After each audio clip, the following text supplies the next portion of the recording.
Anybody can win a game. It's a 50-50 betting proposition. But as far as I'm concerned, if you're a handicapper, you've got to be able to tell gamblers why a team is going to win a game.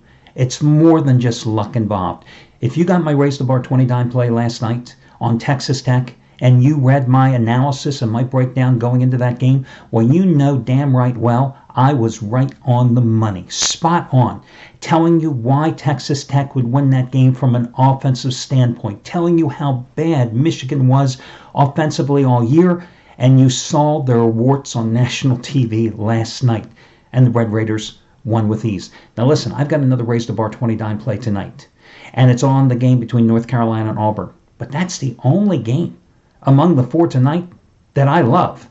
I don't even like the other three games. I have a very very weak opinion on the game between LSU and Michigan State, but the other two games, Virginia Tech and Duke, I don't have a clue. And the game between Kentucky and Houston, you can count on one hand the number of times that I had plays on these two teams this season, and on a few less fingers on the times that I won those plays this season. You're better off asking a guy on the street to flip a coin than listen to my advice on these games. I really don't have a clue. So I've got two complimentary plays tonight, and they're both in the NBA. And that's where we're going to go. So the first game tonight in the NBA, I'm going to take a look at the game between Golden State and Minnesota. So the Warriors are a 10-point favorite. They opened at 9.5 in this game. Why not lay it? Because Denver, by virtue of the Nuggets, lost to Oklahoma City the other night, have given now the Warriors a one-game lead in the West with 8 games to play. And don't read anything into when the Warriors are saying, and Steve Kerr was saying, that home court advantage wasn't the most important thing. It is. And they won it. And now they have control of their own destiny once again. The Warriors have owned this series, 28-6 series road, including 13 of the last 16 at the Target Center. They're coming off a 118-103 win at Memphis on Wednesday night. It wasn't the most impressive games. They had to rally in the fourth quarter to win it, but they have now won 21 of their last 26 road games straight up.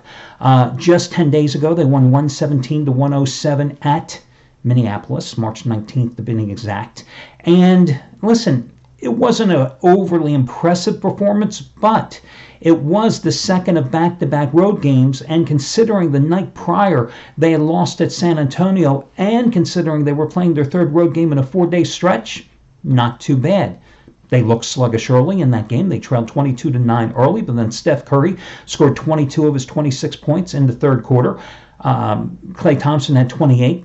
Kevin Durant had 17, but 9 assists. And they won that game even though DeMarcus Cousins didn't play. Now, this is going to be the first of the matchups this season against the T-Wolves that Cousins is going to play.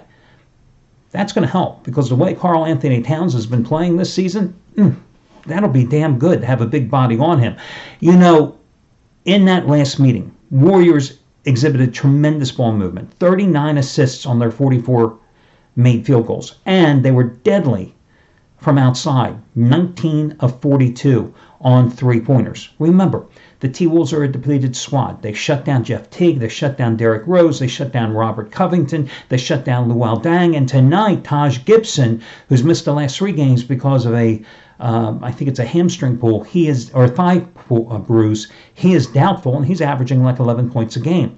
So Minnesota's coming back home after an 11-point loss at the Clippers in LA, but it's a deceiving final score because they trailed by 25 points in the second half. In that one, they've lost 6 of their last 7. They failed to cover 11 of their last 14. I say lay the points with the Warriors in this one.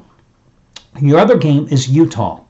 That line has jumped from 13 to 14 points. And the reason why is because Scott Brooks said earlier today that he may rest Bradley Beal here, not that the Wizards have been officially eliminated from postseason contention, and the decision for tonight's game will reportedly be made right before tip-off.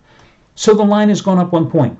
Listen, if you are like me and think that Utah is going to roll, bet it now. Don't wait till game time when it may be announced that Beal is not going to play and this line goes up to 15.5. It's gone up 1 point already. I like Utah at 13. I like Utah at 14. Why would I wait to bet Utah at 15.5 if Beal doesn't play? What's the difference? Bet them now, because this game still means something for the Jazz. They're currently in the 5th spot in the Western Conference standings. They're with 7 games to play. They're only 2 games behind Portland and Houston, who are tied for 3rd. But remember, or actually they're 2.5 games behind Portland and Houston, but they're only 2 games ahead of 8th place San Antonio. That's how tightly those teams are bunched up there out in the West. They're coming off a 115-100 rout of the Lakers and a 125-92 beatdown of the Suns to open this homestand. They've won 8 of their last 9 overall. And in that 9-game stretch, a Jazz team that has been noted over the past couple of years for their defense, they've averaged almost 119 points a game, outscoring their foes in that 9-game stretch by an even 20 points a game on average. Their only loss in that 9-game stretch came at Atlanta, and that was a second of a back-to-back road game situation. And this 9-game stretch that I'm talking about began at Washington March 18 with a 116-95 win. They've won 16 of their last 20 at home. Washington's coming off a 124-120 win at Phoenix on Wednesday, a game in which Jabari Parker had 28 points, 15 rebounds, a game in which Thomas Bryant had 18 points, 19 rebounds. Rudy Gobert has been playing out of his mind. He is not going to let Jabari Parker have a free pass through the lane. He is not going to let Thomas Bryant get 19 rebounds. It ain't going to happen. And before the Wizards won that game against the lowly Suns, they had lost 5 straight. And they had opened that road trip on Tuesday night, losing by 18 points to the Lakers, who suck. Take the Jazz.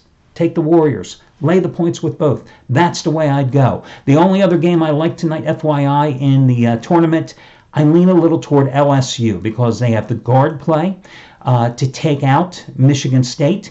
And listen, they've got the 2 big guys, to neutralize Michigan State's strong front court play. And listen, Nick Ward, even though he's played 5 straight games, he played 20 minutes the other night, and that's the most in the second round game for Michigan State that he's played since returning from the hairline fracture to the hand, which required surgery. He still doesn't look like the Nick Ward who had been such a dominant force. And Michigan State may win this game, but I'll tell you what, I think LSU can cover the points in this one. So I lean a little toward LSU, a team that has scored 40 or more points in the paint 17 times this season.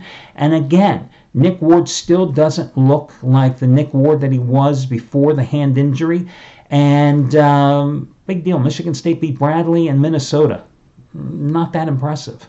So I like LSU plus the points. That's the other way I would go if I had time, if I had to bet that game. So that'll do it. I wish you well, guys, and I'll talk to you again on